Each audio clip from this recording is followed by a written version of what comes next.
कौमी आवाज कनाडा की उर्दू सर्विस में खुश आमदी। पेशे खिदमत है ताज़ा तरीन खबरें।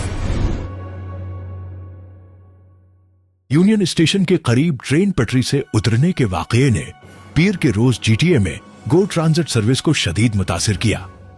मुतादिद लाइनों पर ताखीर, मनसूखियां और मुतबादल इंतजामात किए गए, जबकि शाम के रश तक मुश्किलात बरकरार रहने का इम्कान है।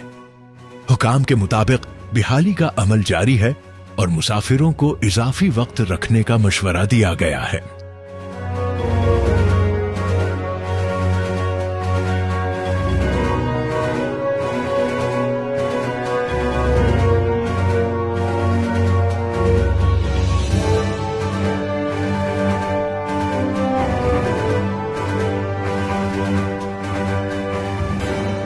कौमी आवाज के टोरंटो स्टूडियो से अब तक के लिए इतना ही।